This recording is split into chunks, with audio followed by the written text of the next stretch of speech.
Good morning, good afternoon, and good evening, and welcome to episode 299 of Film Bastards. That's right, 299. My God.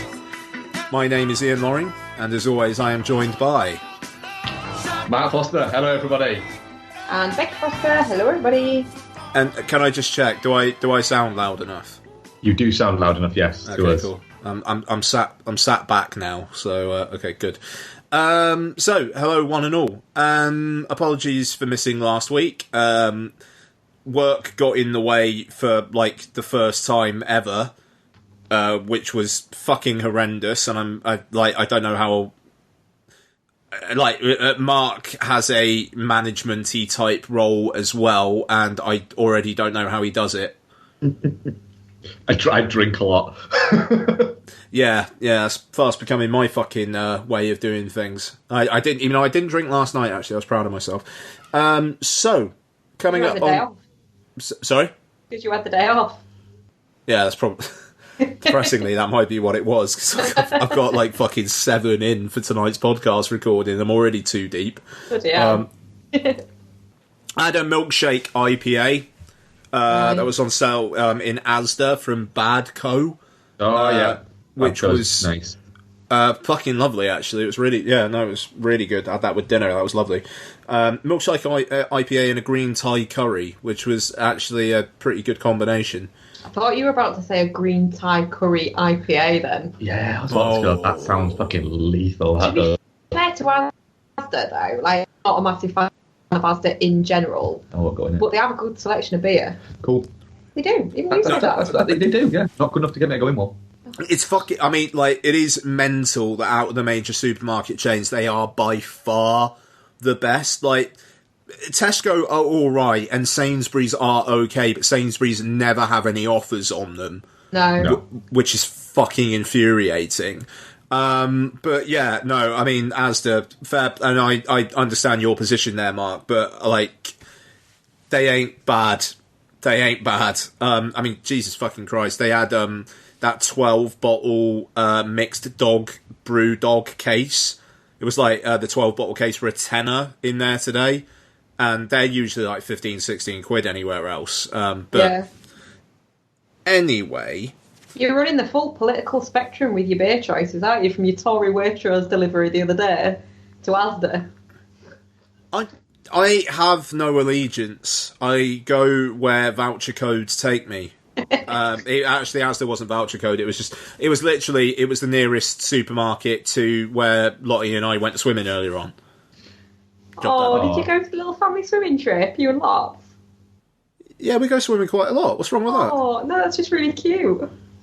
Yeah, man. No, she fucking loves it. That's a genuine, actual... Aww. Yeah, little daddy-daughter swimming trip. That's lovely. Yeah, man. Yeah, no, we go quite a lot. Like, I mean, look, it's Cardiff International Pool's fucking fantastic. It's got a kind of like a almost like a swirly rapids bit, but inside, and there's free slides that you can go down, and that like the leisure pool bit's fucking fantastic. Anyway, I wear goggles? Yeah. Oh, that's so cute. My heart hurts a little bit now. Apologies. No, in a good way.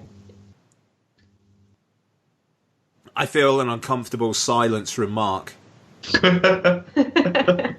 Anyway, so as Rick J. Kidd pointed out, patron and long-time listener Rick J. Kidd, 2 fantastically titled films coming up for review tonight.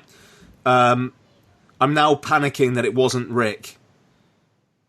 Who said that? Yeah, it was. It was totally Rick. Sorry, Rick. I knew it was you, but I just had a little panic on. 2 fantastically filmed titles being reviewed tonight. Dragged Across Concrete and The Man Who Killed Hitler and Then the Bigfoot. And we're also going to cover the next Patreon pick, which I believe was Marcus's pick. Sorry? It was indeed. Yeah. The French sci-fi horror thingamajig Evolution. So we'll probably have some tangents. I mean, there's a fair bit of what we watched because no, what we watched was done last week. We'll see how it. Ian. Sorry. Don't you judge us for missing out what we've been watching? It was literally just a statement. The lady doth protest too much. No, we have got a fair whack to do, actually, haven't we? We do. Cool. So let's get on it. Fuck the news. Let's just do some trailers, unless anybody had anything burning. Jason Momoa shaved his beard off. That's not news. People are shook. That's just a thing that happened. People are shook. People are shook. Yeah. Have you seen him? Without it's weird. He looks wrong. He did it for like a good cause or some shit, though, didn't he? He did, yeah. Yeah. Okay, cool. I think I'd have preferred him to have like waxed his legs or something. Mm. You know it'll grow back, just saying that. Oh, will it now? Yeah. Yeah. So when you argue about like cutting your beard short, I can just throw that at you. I've just got it trimmed like last week. It's still very long, though, isn't it? Yeah, so? I had it trimmed last week. Yeah. And like Wind your neck in. 3 millimeters off it. Can't take too much off perfection. Fucking solid start this is. Deary me.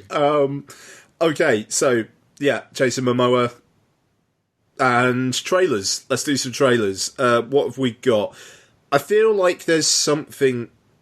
When I say something big, I think I mean physically, because like Godzilla King of the Monsters. Does anyone care? No, nobody cares. Like it you know what it looks like? Another Godzilla movie. Yeah. And It's- sorry. Just, I don't. Like you say, I don't. And it's going to be perfectly 7 out of 10 that will either then go to 5 out of 10 on a rewatch or 7.5 out of 10 on a rewatch. And that's it. I think we've had this discussion on here before, but is this a sequel to the last Godzilla movie, or is it Literally. part of the Kong Skull Island kind of? They're all part of the same universe. It's Yeah. both. Yeah, Right. this is Godzilla 2, King of the Monsters. Right. Okay. And- Cool. Sally Hawkins and Ken Watanabe were in the first one. They're back in this one. Okay. Fair enough. Yeah, it's directed by Michael Dougherty. I like him. Trick or Treat and Krampus. Big fan of both of those. Intrigued to see what he does with an action film. But yeah, it just looks like big giant monsters stomping around. It's hard to get. It's weird to say, but it's hard to get excited about that, eh?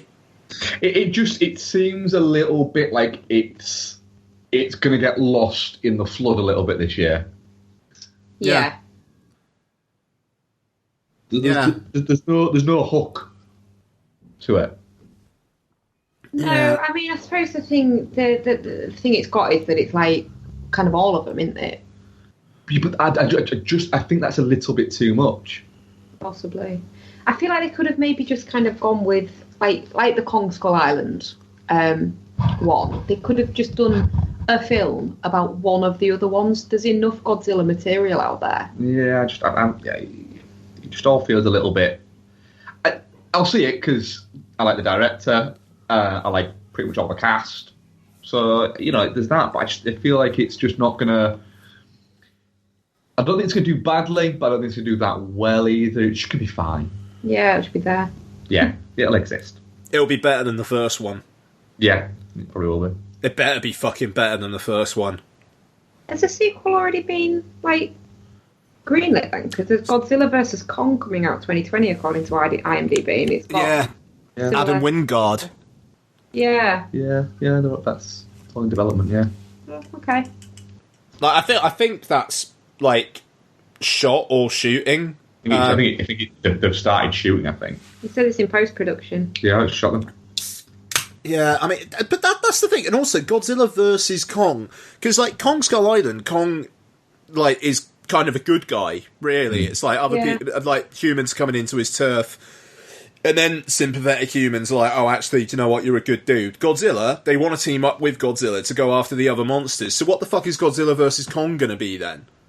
Because it's like, well, they're both good guys. Yeah. To wait and see. Unless, I don't know, what is it going to be? Like, fucking Kong is mind-controlled by Mothra or something.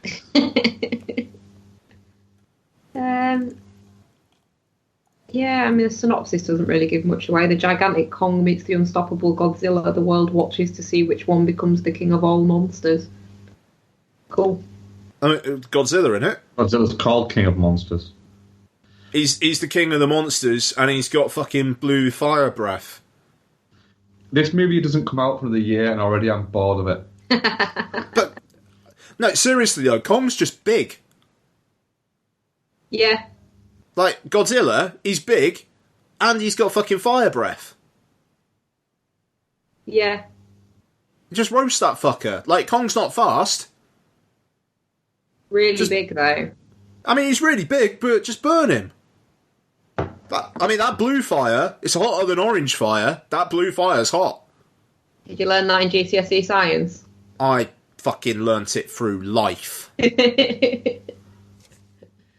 Yeah, no, it does seem a bit of an odd one.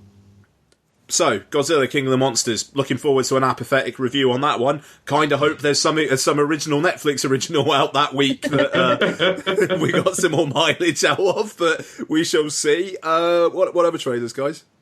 I mean, the only other one that I can see that I've caught is...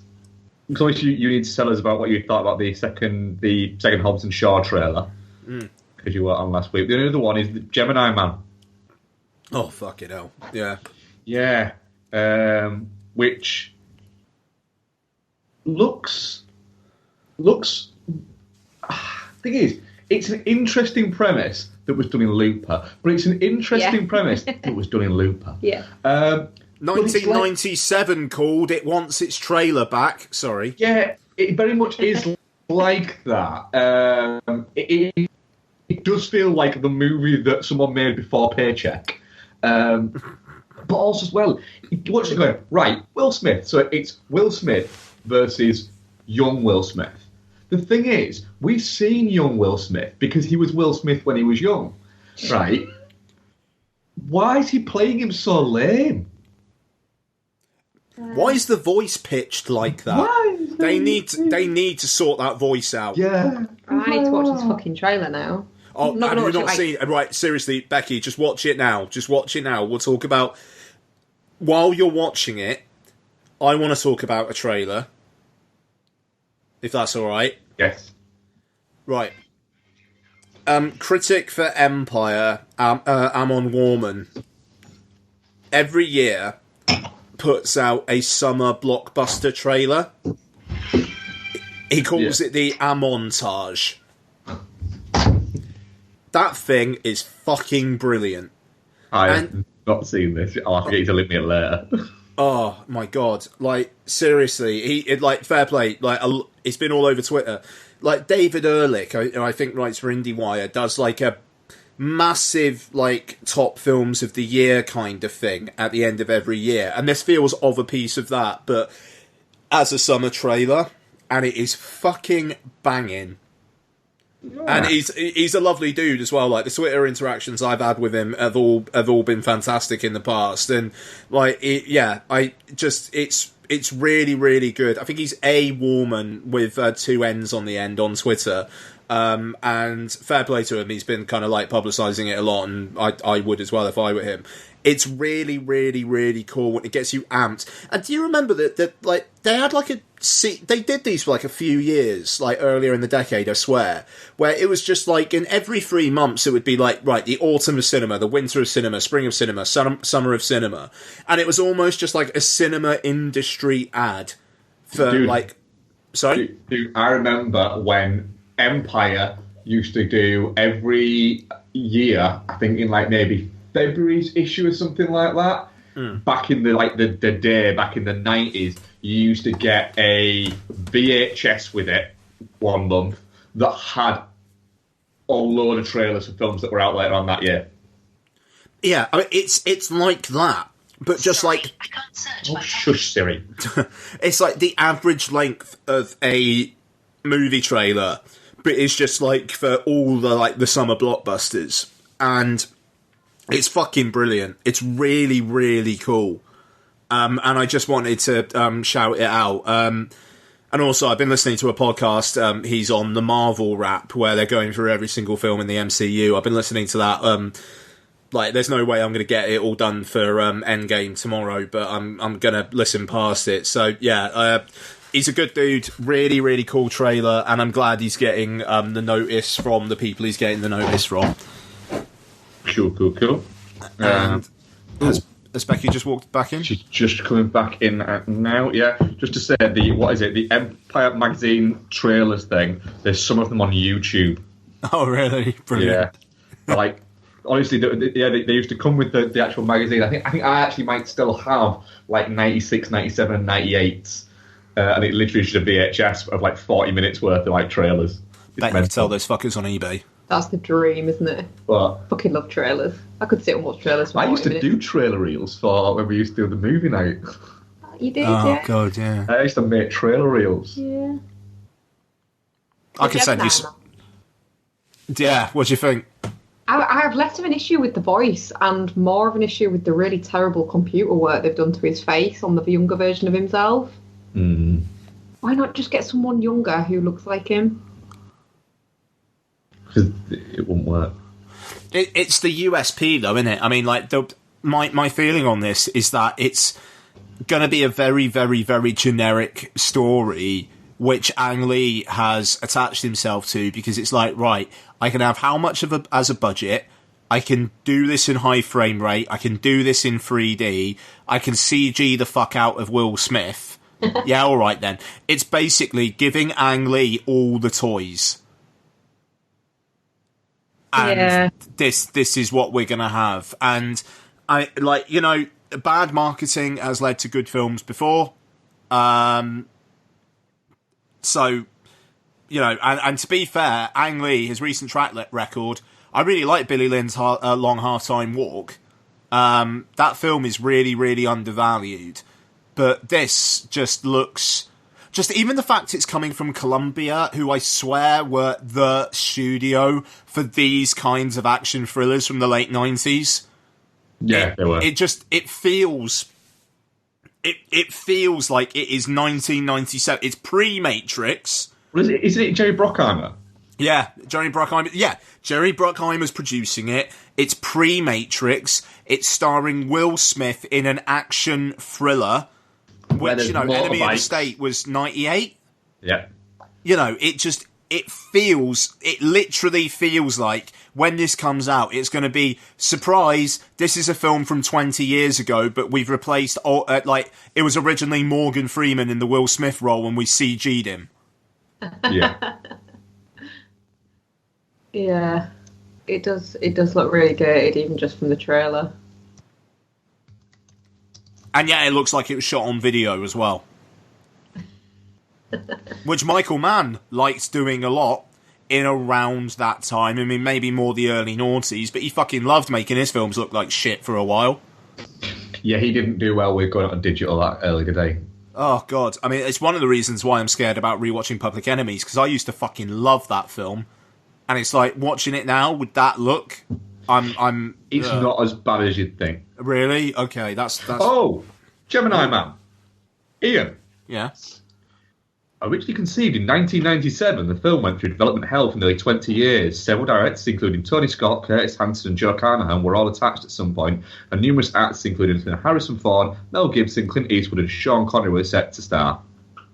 Yeah, this feels like Tony Scott. It feels like what Tony Scott would have done if he didn't do Enemy of the State. Yeah. So that is so correct. That has been going for 20 years. What would have been more interesting is if they'd filmed the early Will Smith bits 20 years ago, and then the what is it bits now. And right now, I guarantee you Richard Linklater's going, shit! Yeah, I was going to say like a Linklater project. Boyhood as an action film, fuck. See, that I'd be interested in. Yeah, well, Kid from Boyhood was in one of the films we're talking about later on, wasn't he? Was he? Oh, yeah. Ella Cochran. Yeah. Yeah, he fucking was, wasn't he? Yeah. What was he in? He was in The Man Who Killed Hitler and then The Bigfoot. Yeah. He was store clerk. Store clerk, yeah, he totally was. Okay. Right, well, segue? Is that trailers? Yeah, that's trailers, yeah. Yeah? Yeah. Fuck it. All right, let's talk about the man who killed Hitler and then the Bigfoot then. Shit.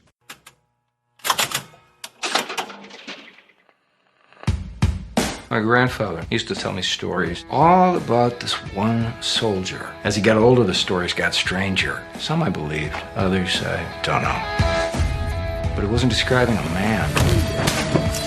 Wallet, keys. It was more like something mythic, legendary.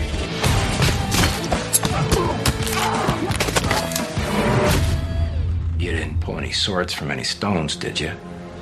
But you might have done something. Something bigger, maybe. So how have you been? You look a little tired. What's bothering you? Things I could have done differently.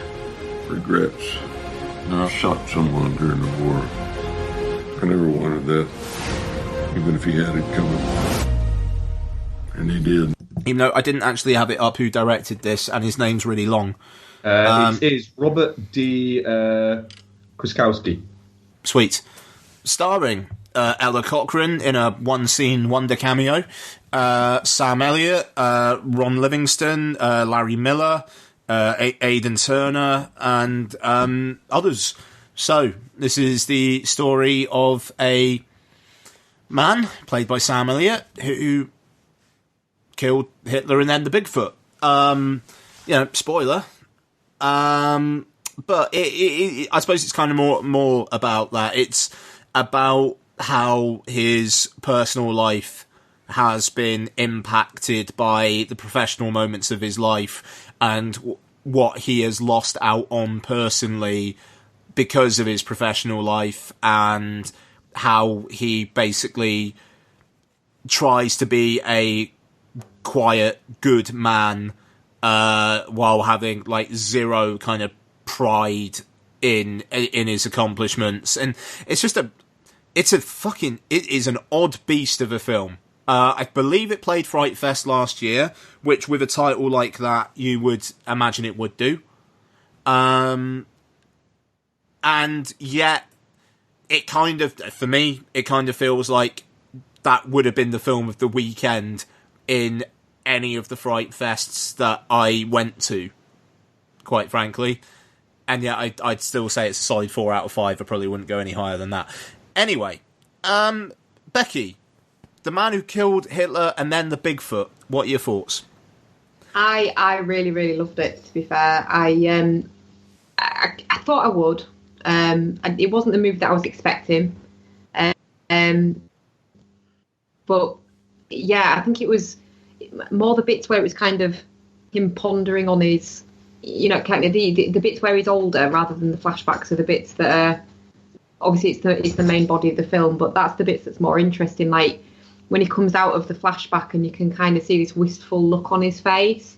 Clearly he's got like quite a lot of regrets, and I think it's a really, really good performance from Sam Elliot.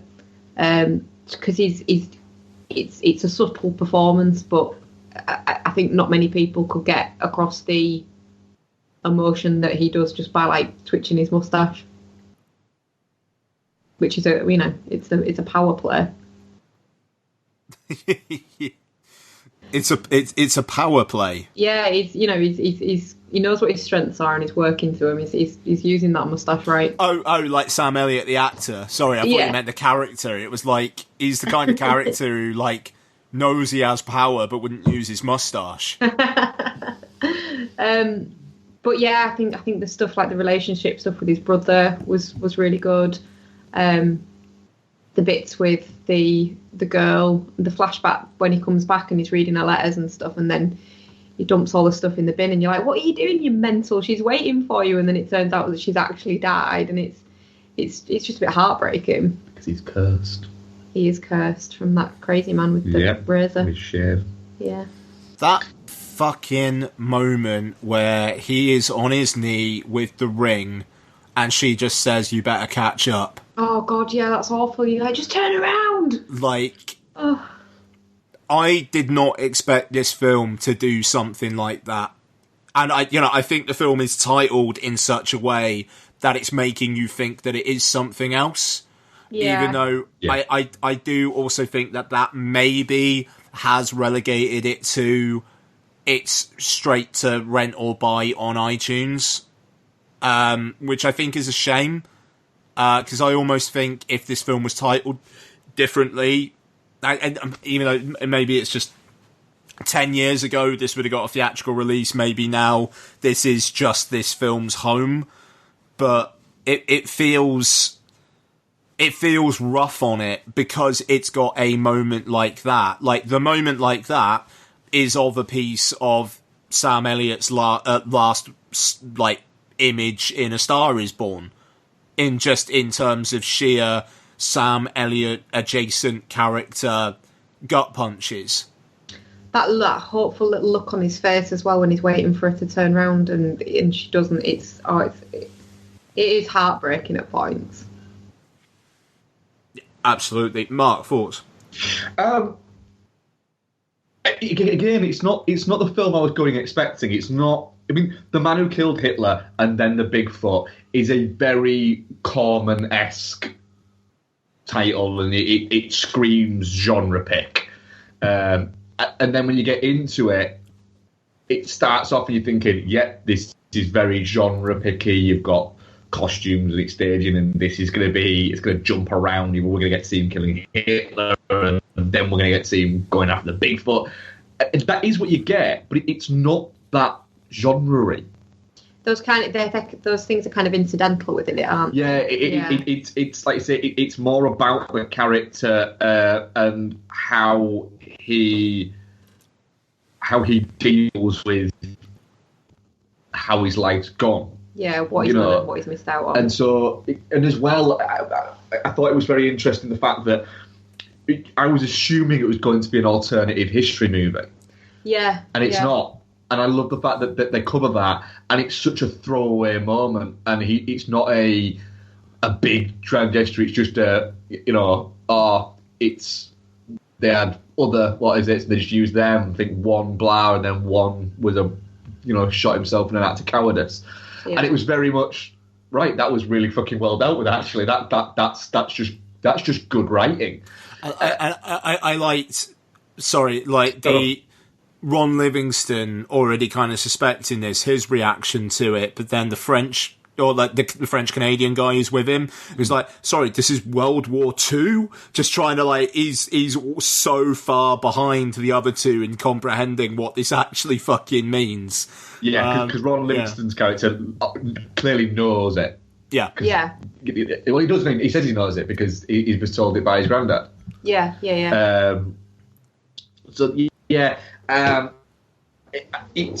It also just the way it with the Bigfoot thing. It literally just there's no him going off. You get essentially the fucking Snake Plissken moment of him going in and getting his stuff and going that gun, that knife, that what is it? That's it. And then and then shot. And then that cuts to that fucking image of him and the French Canadian guy looking at the fucking forest on fire. It's a fucking hell of a shot. That shot is fucking fantastic. It's a beautiful shot. Is that? It's such a. It's a very kind of like. It's a powerful shot. It's a shot you don't expect to see in this movie. Yeah, absolutely. Just to go back before we move on too far, to the scene where him and the agents are talking. Doesn't he go like? I heard some stories from my granddad, and then they're talking about other stuff, and then he kind of goes, oh, it's true, isn't it? Like, he's always heard this story, but not believed it, and then he's like, oh shit, actually, isn't that's a thing in it, isn't it? Yeah, because he's like, we always thought he was senile, but I'm starting to think maybe he wasn't. Yeah. I like that bit where he's just like, wow, okay. Yeah, and then you get the whole thing with Bigfoot, which is I thought was really quite. Again, it's like an epic battle, but it's not an epic battle. And then you get the fake out, and it's just a very well done film. But like I say, it's weird. It's just not the film I was expecting, and I don't know whether that's. I kind of prefer the film we got. Yeah. But it was a little bit odd while I was watching it, going, "This is odd. I wasn't expecting this." Yeah. What did you think? Yeah, no, I mean, I thought it was strong. It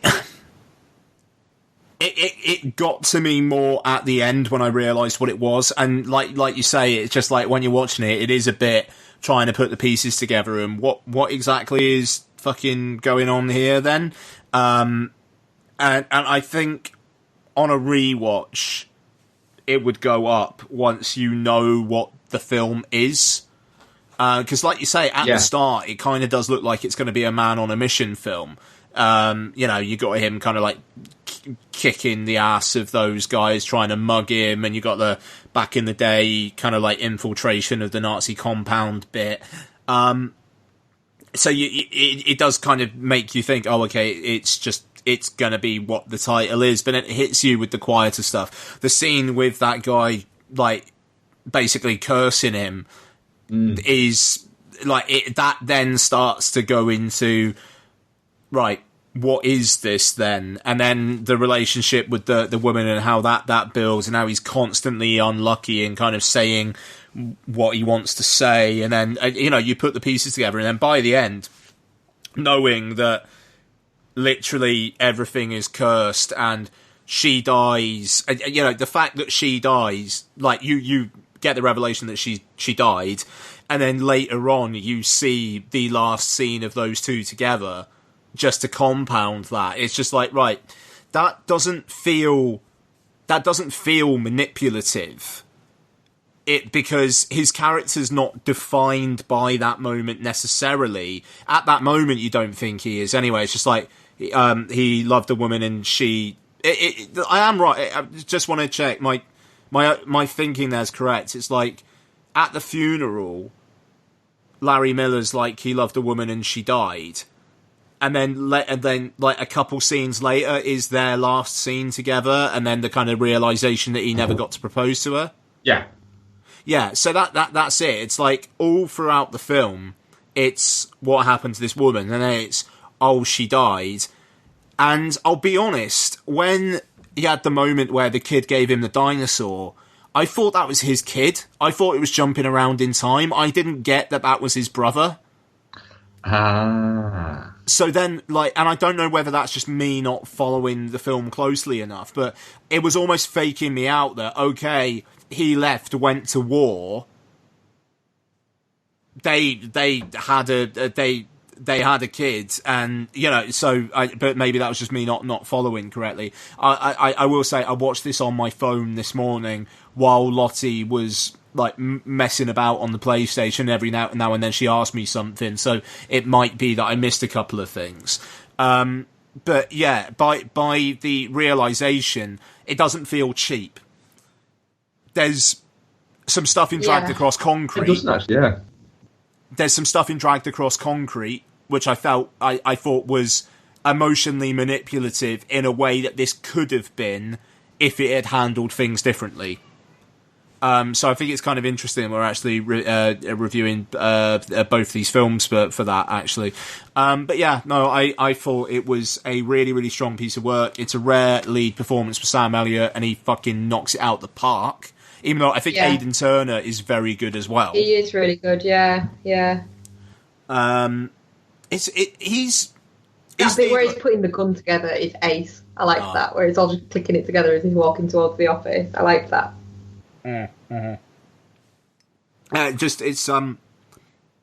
It's really, really odd duck of a film, and I wish it got a wider audience than it kind of seems like it's going to have. Like, literally, I just looked it up on iTunes and saw it was already out to rent, and it was like, right, should we cover this?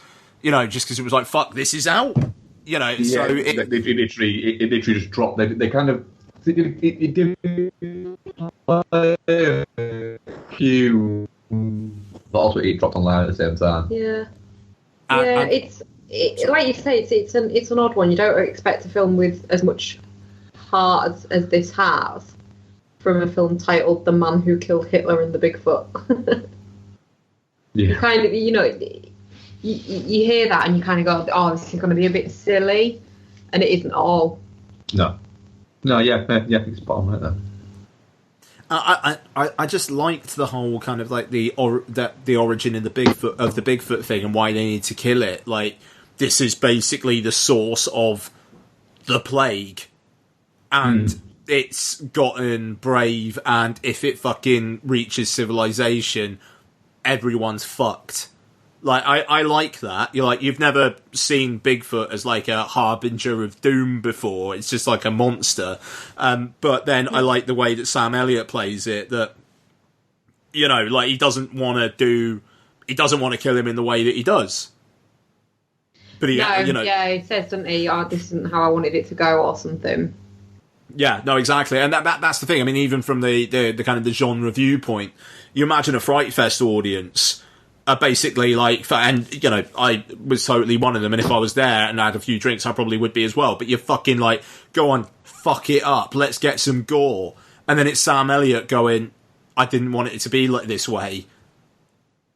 And it's like, right, what the fuck's the reaction then? You know, it's, fuck, man, I wish I saw this at Fright Fest, just to be a fucking fly on the wall. Yeah, a battle audience rather than what is it, yeah. Rather than just, like, watching it at home. Even though I started watching it last night. It's in fucking 4K. I fucking love that this bloody film is in 4K on iTunes. It will never have a 4K physical release, this thing. Never, ever. You watch it on iTunes, you can watch it in lovely 4K. And it looked really nice as well. But, yeah, anyway. Yeah. I mean, I've definitely not shown it. Yeah, well, I'm looking forward to giving it a rewatch, to be perfectly honest. And our audience poll is definitely not shit 25%, touching cloth 50%, and shit 25%. Now, I do think that has something to do with the fact that going into it, you can be expecting one thing and getting another. Yeah. How many votes? Not a lot, I think it's about 8. Okay. So that's interesting. Right. I'm just going to go get a drink if you guys want to tangent. I don't know. Well, do you want to talk about a bit of what you watched or something? I mean, I'd love to listen to it, but I also want to pee and a drink. Yes, well, this is what I've been watching. Okay. Cool. Yeah. Have you got yours? I've only watched one extra to what you've watched. Yeah, but you can cover stuff like some of the other ones we've both watched that I've probably talked about before. Okay. Let me. What we got? Because I haven't opened them up because you've got the iPad. You've got your phone. You know, you just look at the iPad. I know. Bear with me. Don't criticise people. What is it? Okay. So. Well, the one you know the one you watched on your own. I do, yeah, but Ian's seen it as well, so I'd like to. Ah, right, fair enough. Did we talk about 2012 last time, or no? We didn't. Okay, so yeah, we watched 2012. The of your Cusack though. Do we have to say it? You can talk about that. Yeah, so the disaster movie 2012. Basically the Earth is dying quicker than they expected it to, and everyone has to get to. Super rich people have got tickets on these big ships that's going to essentially act as an ark, and everyone else is going to die. The film's about a guy who happens to work for one of these super rich people that gets wind of it and tries to get his family onto one of these ships, basically. Yeah. I mean, let's be honest, it's not a masterpiece by any stretch of the imagination, but I think the central performances are pretty good. John Cusack's good. Amanda Peet is the mother, isn't she? She's good in it. You know, there's some. It's a disaster movie. At the end of the day, there's some heartstring pulling little bits. Oh yeah. But it's an interesting enough watch. It's a good. I'd say it's a good sort of Sunday afternoon or New Year's Eve watch. It's very long, isn't it? It is quite long, yeah. It's pushing 3 hours, I think, isn't it? 158 minutes.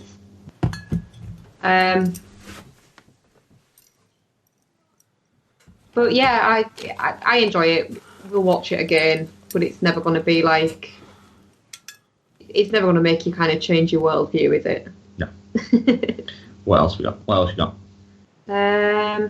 We watched Gone in 60 Seconds, didn't we? We did rewatch Gone in 60 Seconds. That's a great movie, isn't it? What, the Dominic Senna one, the remake? Yes. Nice. Yeah, it is. I think it is. It's peak Cage. It is peak Cage, yeah. But also as well, I think it's peak Cage. It's Giovanni Ribisi managing to make a big movie, and not to be overtly weird. It's also got decent Duval in it. Angelina Jolie's not crawled up her own ass and found a place to live. Ass crawling Angelina Jolie, yeah. Is that the one where she's got like the blonde Red dreads? Yeah. Or am I making that up? Vinnie Jones is. No, she has, was it? Yeah. Yeah, fucking hell. Right. Vinnie Jones is Vinnie Jones in it.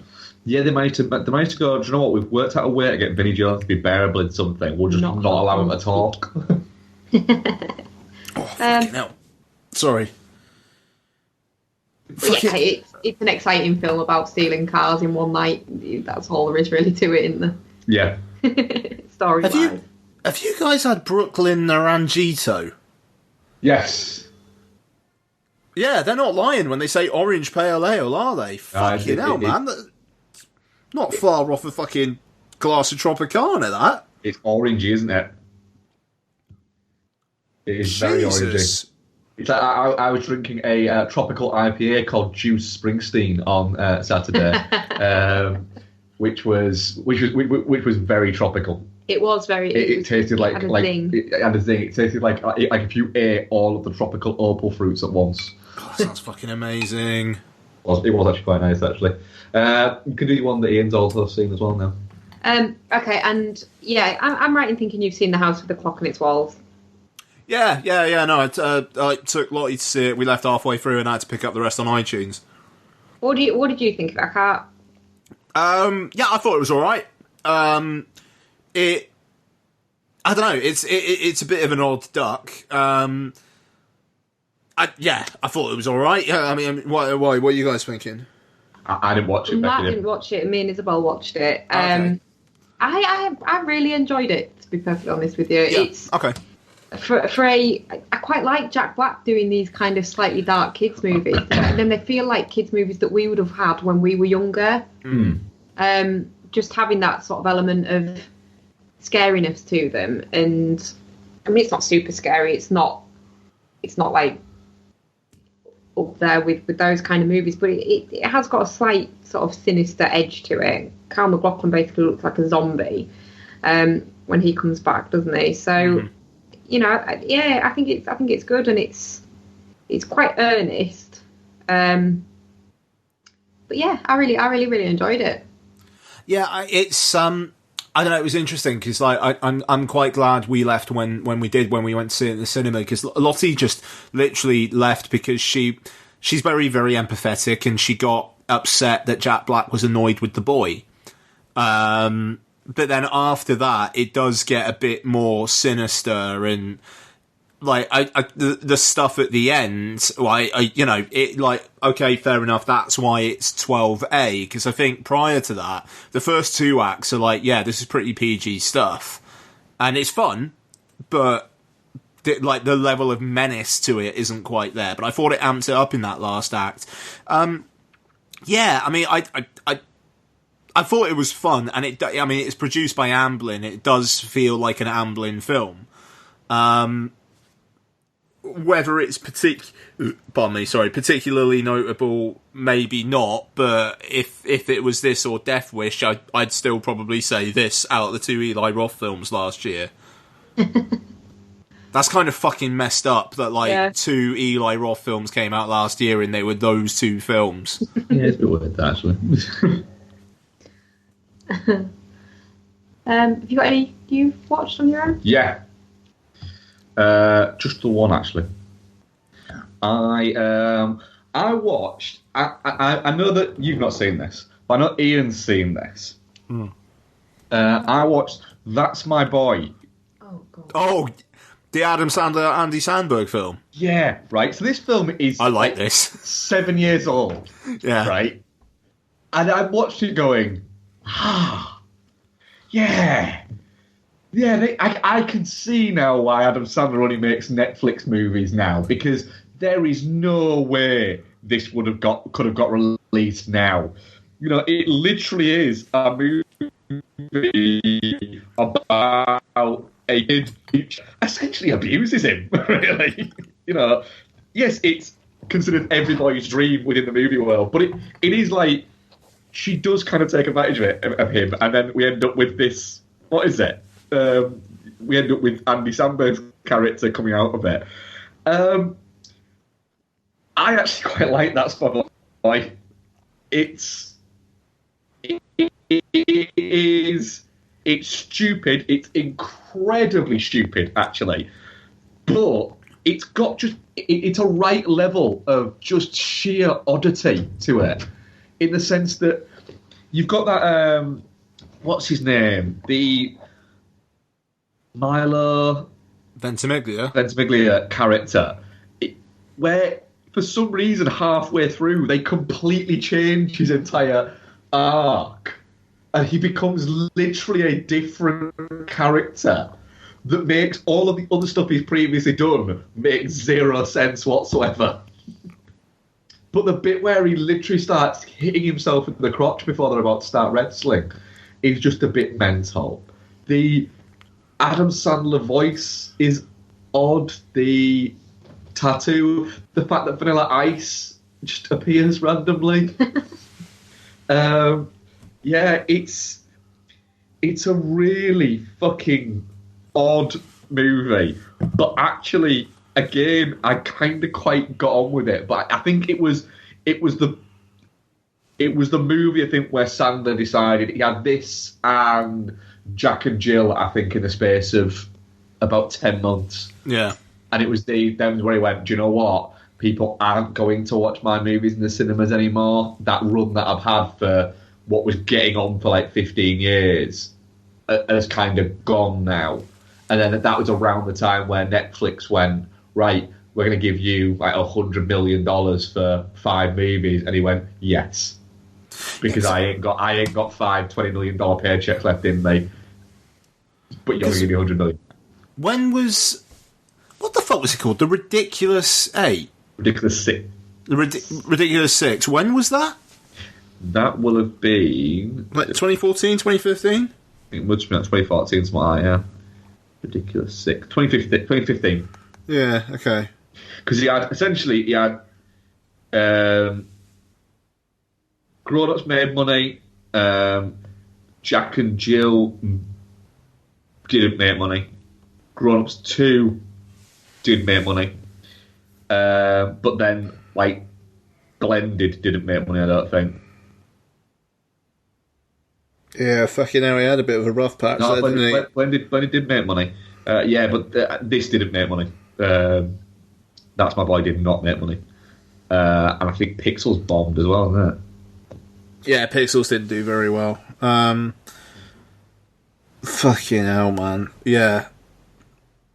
God, Sandy Wexler, the week of. I mean, the do-over was okay. Yeah, do-over wasn't too bad, actually, yeah. Yeah, fucking hell. No, cool. Yeah, I remember liking That's My Boy, actually. Even though it does kind of feel like a 2012 feeling, like it was 20 years ago, not 7 years ago kind of film. Yeah, it does indeed. We also watched the remake of The Out of Towners, didn't we, Bex?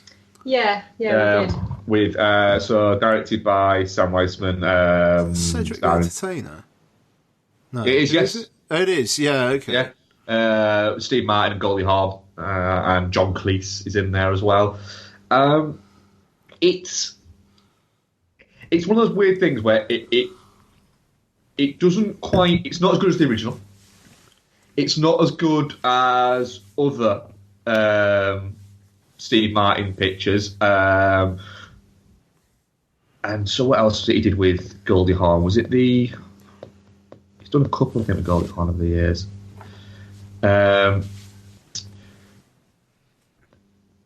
What else was that? Is it The House Sitter? Is that the one? Yeah, The House Sitter. So it's not as good like The House Sitter, for instance. But it does remind you that Goldie Hawn is a great kind of lost comedy. Yeah, because definitely. I think a lot of people now would, she's not. I don't think she's remembered as being as just great as she actually is. Because because her last thing there, which she did was Christmas comes out. The last thing that she actually did properly was Snatched, which I haven't seen, so I can't actually comment on. No. But then you go back and you look up at things like Lighthouse Sitter, for instance, and Overboard, and Wildcats, and Private Benjamin, and Shampoo, and things like this. And she even was up to the First Wives Club. First Wives Club's pretty good. Yeah, First Wives Club. Yeah, it's great. She's been in some great stuff actually. She's. I don't think. Private fucking Benjamin. I love that film. Private Benjamin is fucking amazing. It is great, Private Benjamin. Sorry, I interrupted there. Go on. I don't think. Sorry, go on. Ian. I just want sorry, it just reminded me that my manager's manager who retired last year, Kathy, lovely woman, looked like one day for some reason had some gear on that made her look like Private Benjamin, and I said to her she looked like Private Benjamin, and me and her were the only people who laughed, and there must have been 8 or 9 people in fucking listening distance. And she got the fucking reference and no one else did. You do occasionally get that being a film fan where what is it? Yeah. She got nominated I thought I was right, she got nominated for Best Actress for that, didn't she? She really? Yeah, she got nominated for Best Actress, yeah. Good for her. It's not... Steve Martin's not on top form in this. He's not far off it, but he's not on quite top form. He's not on, fucking LA Story, Roxanne, The Jerk level of top form, or Planes, Trains, Automobiles. Yeah. But she is on top form. And so, she makes it very much watchable. What did you think that's the first time watching that? Yeah, I mean, similar really. I think you've got to go all in with comedies like this to kind of really, really sort of hit the mark with it. And I think both of them are a little bit more restrained than they usually would be when they are on top form. Yeah. So it leads to certain bits of it feeling just a touch awkward. Could have done without John Cleese in drag. Yeah.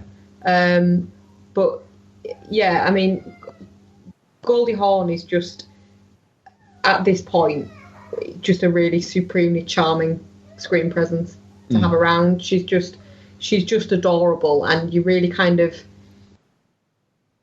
She's really good at being sort of normal but a bit zany. So you kind of, she's empathise withable. Does that make sense? Relatable. Possibly that's the a word word. that I'm searching for. She's relatable. So she doesn't feel as awkward as Steve Martin at points feels in it.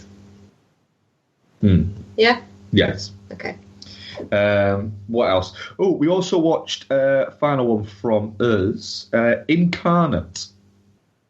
Yeah, this was a weird one. I think I've seen this. The Brad Payton film that I think he San Andreas, but before Skyscraper. It's Blumhouse, isn't it? Oh, is it the same guy? Yeah, he's a Blumhouse one, yeah. Starring Aaron Eckhart, Carice Van Houten, other people. It's a bit flashbacky, isn't it? Like, it's got a bit at the start and then it flashes back. Yeah, so essentially he's... Aaron Eckhart plays he's basically like an exorcist, but he does it by going into the mind of the possessed person to get them out of it. He evicts them. He doesn't accidentally, he evicts them. It has an incredible title card. Yeah, it does. So it's literally the best bit of the whole movie, and it's not a bad movie. The best bit of the whole movie is the fucking title card. Does it fill the screen? I've got a feeling it fills the screen. It fills the screen. What it does is we get the opening prologue and the opening sort of scene, which is an exorcism it's the kid who the whole film is going to be based around. Yeah, it's how he gets I'm gonna look at possessed, and then the kid literally has got possessed and he's knelt down, and the camera is on a hard focus right on the kid's face, and then you get a soundtrack starts and it starts to pan out, and as it starts to pan out, the credit, the title card appears. Are you looking for it now? I'm watching it now. Yeah, it's fucking fantastic. Here we go. Are you getting into it? Yeah, boy. That is a hell of a title card, isn't it? It's a good title card. Shit, maybe I haven't seen this. Yeah. What I would say is it's 91 minutes long, so it's the right length that this type of horror or any comedy should be. It's really entertaining. You know, it's fine for that level of thing. It's a proper like Tuesday night or a Thursday night watch. Yeah, I'd agree with you there. I think it's quite a nice, like, interesting twist on the whole exorcism movie as well. Like, it hits a lot of the same beats as your standard exorcism movie, but it's a bit like with him going into basically the whole premise is that they're kind of shut away, aren't they? They're just kind of put in their own head while the demon does all the sort of motor skills and all the control, and they're just sort of tucked away in some little fantasy, and they end up getting trapped there because the fantasy is something that it feeds into what they really want and what they would actually like their life to be. So it's quite interesting. It's kind of when he's in the guy at the start's head and is sort of walking around in his fantasy, and then obviously it goes into the kids' fantasy later on. That bit's quite good, I think. Like when he's trying to sort of convince them that it is a fantasy and show it for what it is, and then they've got to find the door in the favourite colour to escape. Yeah, and I really liked it actually. I like Aaron Eckhart and stuff though. Yeah, he kind of didn't do much with his post Dark Knight, where he got a bit of fame, and then he just didn't really follow it up. He didn't. He didn't capitalise on it as he probably should have done. I don't think I have seen it, but I just seen the title card and I just watched the ending on mute. All right. I wanted to see if I could remind myself of what it was. You've spoiled yourself now. They know you can't watch it. But it's just like there's a film that. Oh, maybe it's the dark. No, it's not the darkness. Well, something's going on with Lottie. Sorry, I'll be right back. You guys carry on. I think the film he's thinking of is the Edgar Ramirez one. Which one's that? Just trying to think of what it's called. Yeah, no, I really liked it, to be fair. In the vein of like your Sin Eater type films and stuff like that, just your weekday horror movies. Ian's thinking of Deliver Us from Evil, I think. No, I'm not. Oh. There's... Oh, fucking hell, man. This is going to bother me.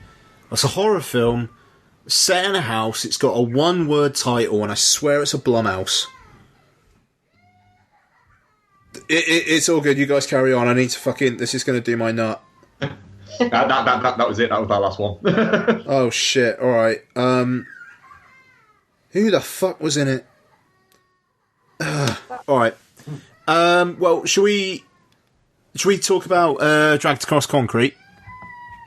We can do your. What is it? What are we watching first? Yeah. Okay. Can you hear that, by the way? Yes. Yeah. All right. In Donna's parlance, she's just being a dick, so she's all right.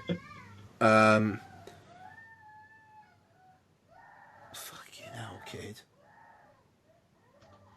She's really going for it, isn't she? Yeah, she is. Right, hang on. Sorry, I can't concentrate. I'll be right back. Sorry, guys. Okay. Did you know that Blumhouse's first movie from Blumhouse Productions was the Darwin Awards? Oh, really? Yeah. Ah. I did not know that. Mental, that, isn't it? It's alright, the Darwin Awards, isn't it? It's quite amusing. What is it? Yeah, I did not know that. I always thought it was Paranormal Activity, and that was what kind of launched it to what is it. But I wasn't aware it was actually the Darwin Awards. Yeah. Shall I leave that in the Patreon edit? Fucking hell. Do you need to go, Ian? Like, nah, man. Like half another time. No, like literally, she did this yesterday as well. She just randomly started crying and wouldn't explain why, and she just said then it's super hard to explain. Oh. She's 5. Yeah. Like, But then I said, like, do you want to play on the fucking VR headset? And then she was fine. Oh. Like, I mean, like, yesterday, like, I don't know what's going on now, but oh, Jesus Christ, she needs to fucking stop doing that.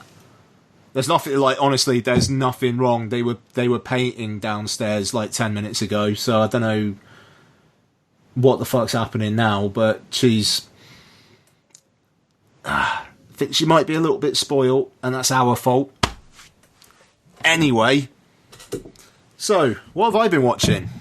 Well, it's funny you should ask. Can you hear anything now? No.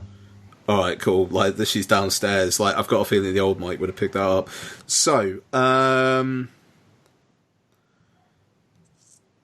yeah, I got a fair bit, and I fucking shit, man. Hellboy, bloody hell. Yeah, I haven't recorded for a while. Right, Hellboy, Neil Marshall's Hellboy. Shit. There you go. Everyone, but I mean, everyone's said it's shit apart from Noel, and I wish we had Noel on to defend it. Maybe we'll get him on to defend it. He's going to be on. He's going to be on Sunday. Let's get him to defend it then. Yes. Excellent. Moving on. Centurion. I watched Neil Marshall's Centurion, which I like. It has the line, "When will people learn not to fuck with the ninth?" Which I enjoyed. Last 10 minutes, not the best. It's like the main baddie is killed, and then it goes on for another 10 minutes while it's like, but there's a baddie in amongst the goodies. And it's like, yeah, okay, fine, I'm kind of done with this now. So, yeah, but I like Centurion. I very much like the opening and closing titles as well, because it's like titles on mountains, and it just flies past them, and it's brilliant. Rewatched Aquaman. Aquaman is shit. Oh, we've still not seen that, have we? No, I will watch it, but it's getting to the point now where I know that I'm going to go one day, just go, fuck it, yeah, let's watch it. But it won't be for a while. Maybe on Sky at some point, won't it? That's when I will watch it. Yeah. Like, I gave it a 7 out of 10 in the cinema. Wow. But I was also drinking. But I was also drinking through this showing. No, actually, no, I wasn't. I wasn't drinking through this showing. What we're saying is Aquaman 7 out of 10 drunk, Yeah, like a 4 out of 10 if you're sober. yeah, that's exactly it. Fair enough. Like, it looks really good. Momoa is like all right. Patrick Wilson. The thing is, Patrick Wilson's bad guy has a really good point, and it is just like Momoa wants to stop him because it is a little bit. He's basically, Patrick Wilson's one is Trump if Trump was right. Right. Okay. And it you know, and it's, yeah, I don't know. Aquaman's poor. Right, Robin Hood. The Robin Hood from last year with Taron Egerton and Jamie Foxx. It wasn't that bad. It's basically Batman Begins if Batman was Robin. And yeah, there's a sequel set up at the end, which is fucking retarded. Like, I'm gonna spoil Robin Hood. That's fine. So, the Sheriff of Nottingham, played by Ben Mendelsohn, Of course. is revealed to essentially not be the Sheriff of Nottingham of fame. He's the Sheriff of Nottingham before Robin Hood's main adversary, Sheriff of Nottingham, who is actually Will Scarlet of Robin Hood fame, who basically, Robin Hood goes off to the Crusades. Will Scarlet starts fucking his missus. He comes back. He reveals himself to be a man of the people more than Will Scarlet. And at the end, Will Scarlet gets offered the job of Sheriff of Nottingham and accepts it. And then he is in a mid-credits thing, giving his first speech as the Sheriff of Nottingham, and then Robin Hood shoots an arrow at him. And it's like, right, great, okay then. It's the Hood cinematic universe is trying to be established, and it's just like, fuck off. Fuck off. But I enjoyed the action. I thought Taron Egerton was alright. I thought Jamie Foxx was alright. Tim Minchin as Friar Tuck is exactly what you fucking think it is. But I didn't hate it. like, as a Saturday night disposable piece of fluff, it's alright, but it's also another version of Robin Hood. Is it very much one of those, watch it when it arrives inevitably in 2-3 months on Netflix? Yeah, basically, yeah. It just, 3 out of 5. It's fine. I'm fine with 3 out of 5. Yeah, like, I don't think it's as bad as some people made out, but I can also see why it was a bomb. And that's a shame for Taron Egerton, but I've got a feeling Rocket Man's going to change things for him, so... Yeah. Okay, Wonder Park. The Michael Douglas film?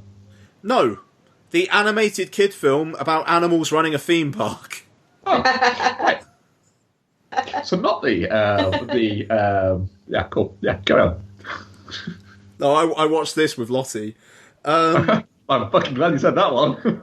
Yeah. So, most interesting thing about this was at the end, I noticed that there was no directed by credit. I was like, what the fuck's that about then? Looked it up on Wikipedia. The director got fired off the film and his name taken off it due to sexual harassment allegations made against him. Oh. Yeah. Oh, God. Yeah. That's the most interesting thing about Wonder Park. It's fine. Complaints of inappropriate and unwanted behaviour. We did used to work at Pixar. Well, yeah, quite. I mean, you're not going to see John Lasseter's name fucking retconned out of everything, but yeah, Wonder Park. Shit, man. With the kids, it's fine. It's got a nice message at its core about things being dark at times, but you have to accept that dark things will happen to appreciate the light things, and whatever. Better for the kids is Leica's new film Missing Link. Yes. So I like Leica. I need to rewatch Coraline because I didn't like Coraline, but I got a feeling I'd like Coraline if I watched Coraline again. But I enjoyed Missing Link. It's not my favourite of the Leicas, but it's decent. Zach Galifianakis is essentially Bigfoot, funnily enough. Hugh Jackman is a English adventurer who wants to join a prestigious club run by a character voiced by Stephen Fry, and he would do so if he proved that the Bigfoot existed, but the Bigfoot just wants to go and see his cousins, the Yetis, because he doesn't want to be lonely anymore. And it's funny, it's charming, it doesn't have as much of an emotional punch as I think it thinks it's going to. Credit to Emma Thompson for the line, "Those people that we don't want here are escaping, catch them." But voiced by Emma Thompson, which is just the best. I had a good time with it. Got his claws into Lottie pretty well. The credit sequence, they did Box Trolls, where it kind of shows the creation of stop motion stuff in the closing credits. They do the same thing with. Did they do that with Kubo? Yeah, they do the same thing with Cuba. Yeah, Lottie was properly what's all this then? She thought it was fascinating how they made this film. It's a good time as Missing Link. I don't think it's done very well, which is a fucking shame. But yeah, it's a good deal of fun. I'm nearly there. Skyscraper. I rewatched Skyscraper. I have no fucking idea why I rewatched Skyscraper, but I did it.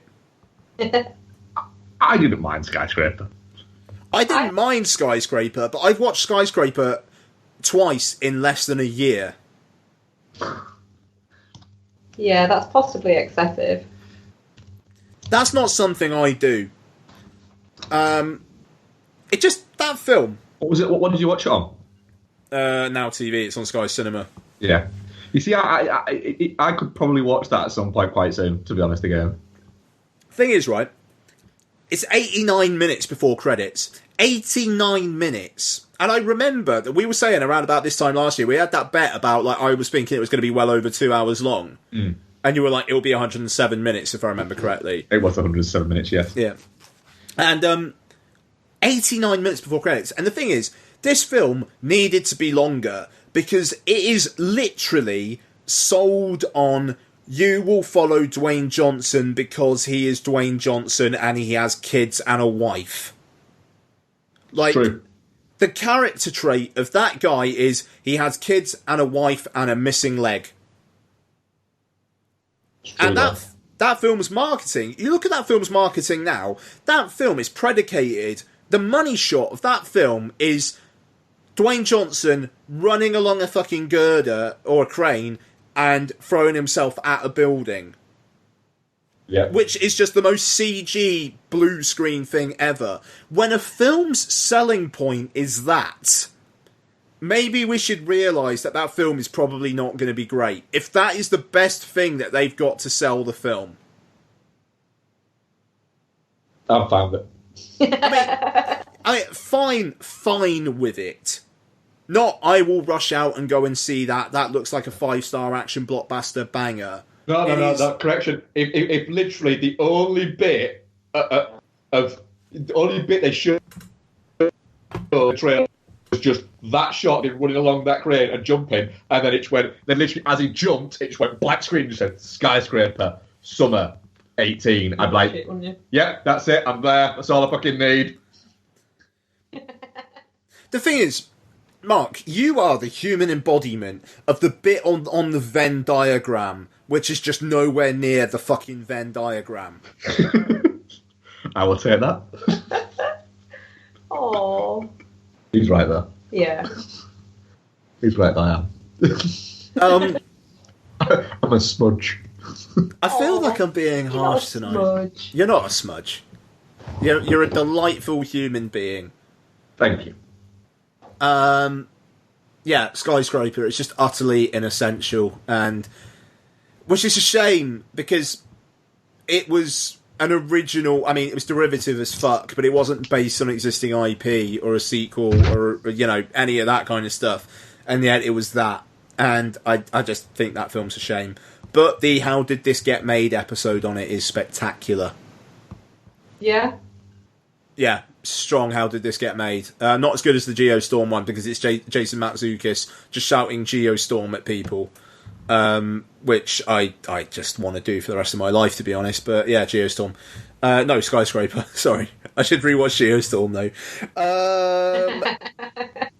And the last one for me, Neil Jordan's new film, Greta, which I went to see at 12:20 this past Saturday, which I think was the hottest day of the year so far. What did I do? I went to the cinema and I was the only man in that screening. There was a lot of women, like two or three pockets of women, and me. And I had a fucking blast. Just hearing Welsh woman a couple rows behind me to the right, every now and then going, oh God, oh God, oh God, oh God, oh God, as things were happening, was a delight. Chloe Moretz is a young woman living with a roommate played by Micah Monroe, the film forming the Moretz-Monroe they need to be in everything they star in ever together. My Wi-Fi just cut out and connected to my phone now. Can you hear me? Right. Yeah, I can hear you. Okay, cool. Where did we get up to? You were saying that Mike Monroe and Chloe Moretz need to be in every film together from now on. Yeah. So they do. It was the flatmate duology I never knew I wanted until now. Chloe Moretz finds a handbag on the subway, looks in it, and it's like, okay, it's this woman's handbag. I'll go give it back to her. Gives it back. The woman Greta, played by Isabelle Huppert, they kind of strike up a relationship. They're both kind of slightly isolated and lonely in the city. And then Chloe Moretz is round Greta's for dinner one night, opens up a cupboard and finds a load of identical handbags. It goes on from there. That happens in about the first 20-25 minutes. So, and to be honest, based on the marketing, you kind of know Isabelle Huppert's going to be a wrong'un. So, this film is just great fun. It's like a film from the 90s. Moretz is great. Huppert knows exactly what the fuck this film is and is just doing it. It's kind of, it goes quite frankly batshit in the second half. There's a scene in a restaurant about halfway through where it's like, wow, it's getting to this point very quickly, and it just kind of goes off on another level. Ends satisfyingly. There is a character introduced in the third act, which leads to a pretty unnecessary 10 minutes or so, which felt derivative and just a bit, why is this here? But it's Neil Jordan having fun. It's Isabelle Huppert having the time of her life, and it's Chloe Moretz showing again that she is an interesting actress. I really like Greta. I kind of feel like it's not going to perform very well. It didn't do very well in the US. It's coming out the week before Avengers Endgame in the UK. So, but I thought it was a good time. I think it was like a Chinese co-production as well. You can always tell when a film is a Chinese co-production because there's about 8 logos at the start of the film. Yeah, there's always a lot of logos. It was like Focus Features, a bunch of Chinese companies, and Screen Ireland. So, yeah, odd. I like Greta. I think you two would get a kick out of it. We'll probably talk about it again at some point in the future. Yeah, that's my What We Watched done. So, Dragged Across Concrete. No, that I'm aware of. Everyone listen. Hands up and keep them there or this man dies.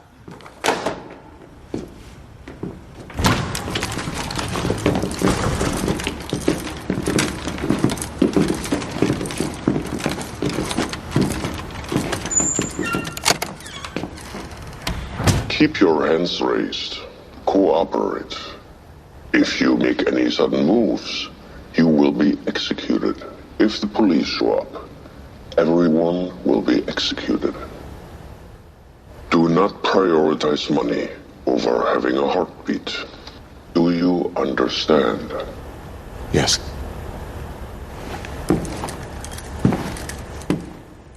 Mr. Edmington. Sir. Are there any employees in the back? If so, get them right now. You have 20 seconds. No, there is no one in the back. Everyone is here in the front. Are you certain of this response? You appear to be uncertain. No, I'm quite certain everyone is here in the front of the bank. We will accept this response. If you are mistaken, your testicles will be removed. It is directed by S. Craig Zala and stars Mel Gibson, Vince Vaughn, Jennifer Carpenter. I really need to get IMDb up before I actually start doing this stuff. Udo Kier, Tori Kittles, Michael J. White, Laurie Holden, Don Johnson, Fred Melamed. Fred Melamed in the... We got the Fred Melameds available for a day. Just let him say what the fuck he wants, right? Craig Zala, S. Craig Zala, basically says that he is his muse and he will be in every movie he ever makes. I fucking love that. Like, just what the fuck? Yeah.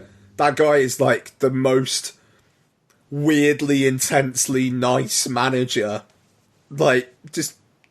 Anyway, yeah, Dragged Across Concrete.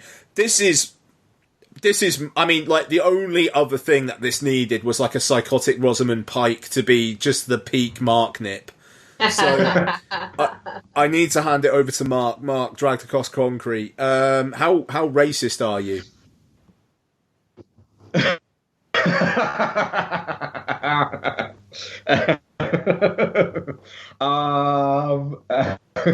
Very good. Well, you can decide after I've given my what is it. I love the fact that Craig Zala is very much in the Peckinpah mode of doing his own thing, and his thing is, I'm going to make these movies.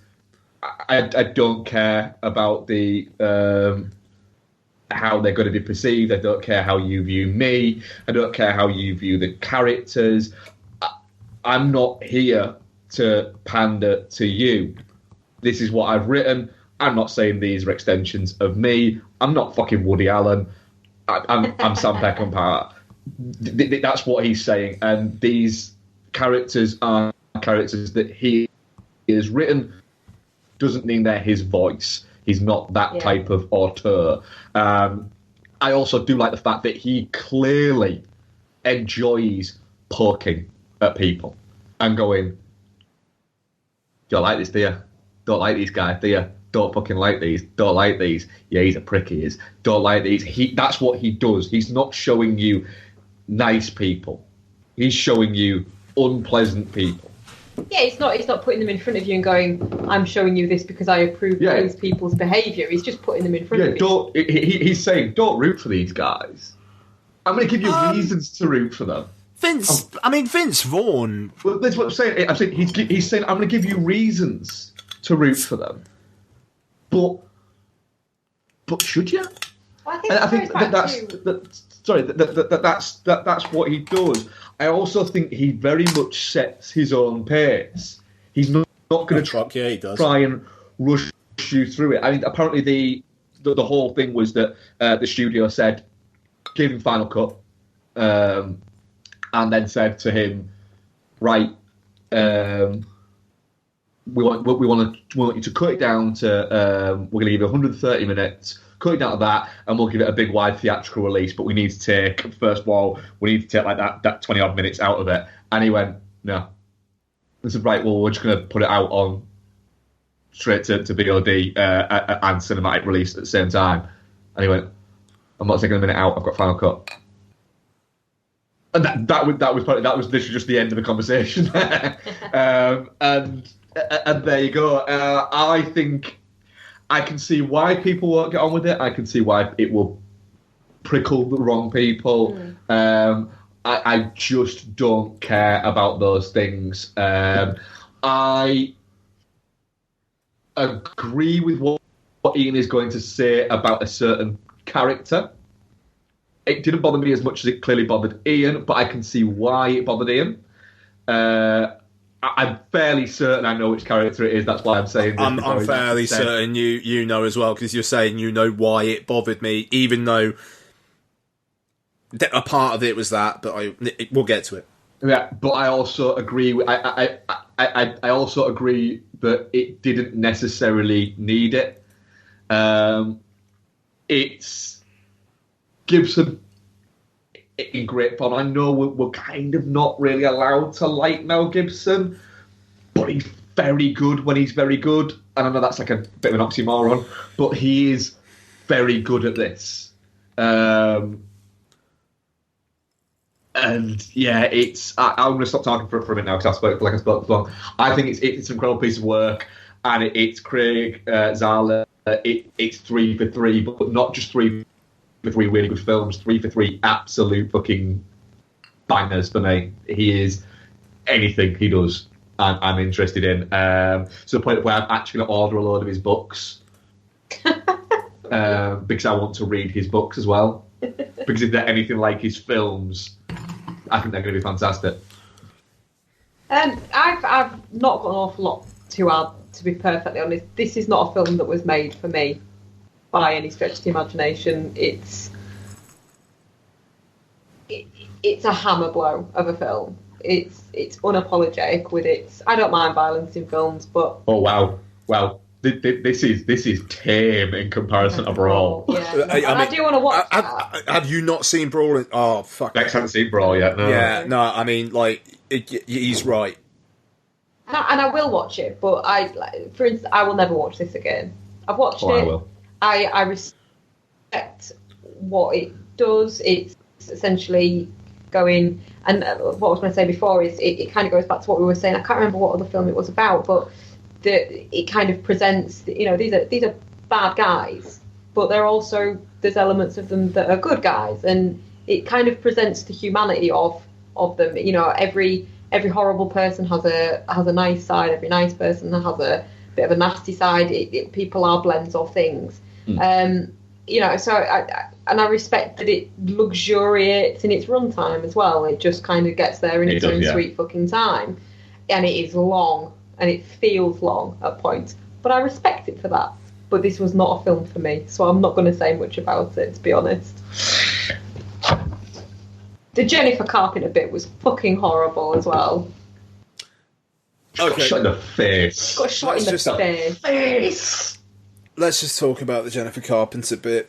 I think that entire sequence is beneath S. Craig Zahler, and a lot of people have a lot of opinions about this film in particular, and I am uncomfortable with some of the aspects of it, but I also think that it's presenting opinions that a lot of people have on screen, which I don't agree with those opinions, but I would say those opinions exist and they are fairly prevalent, and just because cinema doesn't seem to say that it is prevalent these days doesn't mean that it's not. And I think that Zahler, whether he agrees with it or not, is presenting it, and I think that there is a certain virtue in that. However, the Jennifer Carpenter bit, I think, is emotionally manipulative. I think it makes a film which is longer for zero reason whatsoever. Yeah, I can agree on that. Zero reason. You could lose 10 minutes and still get the same effect. Yeah. And it's essentially emotional torture porn, which I don't see what the point of it was other than illustrating that these are bad guys. I think that a lot of the other actions that they take in this film show that these are bad guys, and the last 20 minutes of the film is obviously not concerned with these bad guys, so I don't see why we have this. I mean, that scene when she is at the door and, like, he is forcing her to go to work, you know what's going to happen. Oh, yeah. Like, but then, what happens in as brutal a way as you can imagine it happening. And all I can think of, someone who does that is just getting a kick out of it. There's no reason to do that other than getting a kick out of it. And I'm not going to... the thing is, I think the rest of the film's filmmaking is strong enough that I would still say this... I would say this film is definitely not shit. I mean... There's another section of the film where someone says, I never thought I was a racist until I moved to this neighbourhood, which again I think is probably just kind of putting an honest face on things, but also kind of feels ever so slightly dog whistly that it is okay to say things like that now, which, you know, is it putting putting a mirror to truth, or is it doing something a bit darker? I don't know. I don't think it's doing something dark. I think it is. It's. I think she's not. She's saying it. She's not saying it in a. But now I am. In a. It's more in a. She feels bad for the way that she feels, and I think it's. Like you say, it is almost what the film does at points is. It shows you people who have these opinions that maybe aren't that comfortable with having those opinions and can't come to terms with those opinions themselves. It just, in the times in which we live, shades of grey, as I think we said on this podcast before, are it kind of seems like increasingly hard to come by, and I think this film does shades of grey. You know, because you do have that, but, you know, it's not just painting black people as being all-out bad people. Like, the kid brother in this film does nothing wrong. He's just a kid who seems to be a good kid in a bad situation and likes playing video games. You know, you don't, and by the end of the film, you do get the sense that things are better for those particular people. He has done right by Mel Gibson's character, etc., etc. I mean, like, to be fair, Vince Vaughn is married to a woman who she's mixed race. Yes, she's mixed race. Yeah. Yeah. So, you know, it's. And I don't think it's Zahler just doing those things to say, but look, I've got a mixed race woman playing Vince Vaughn's girlfriend, so I'm obviously not racist. I don't think it's that. I don't think he cares. It is grey It is grey areas. It just, in Trump's America, this is a film made in Trump's America. I don't know. It almost for me, I'd be more comfortable if it was more overtly racist or less so. So that I kind of knew what the film was trying to say. Somebody did put that to Craig Zala about it being a film made for Trump's America, and he said, "Right, I ain't changed a fucking word, and I wrote it nearly 10 years ago." And he said that's it. I don't know. I'd like fair enough. He's saying that. I also think there's such a thing as an unreliable narrator. I don't know. It feels like a film made now. And it's weird to think that in 10 years' time, will we view this as hopefully a shades of grey kind of masterpiece looking at how life was in 2019? Or will it be, I don't know, almost like the sign of things to come or something? I don't know. It's a film that makes me feel uneasy, which I think is Zala's intent. I think absolutely the film, intent, yeah, the filmmaking is fucking undeniable, and the performances are uniformly strong. I think it's his weakest film just because it's his most manipulative.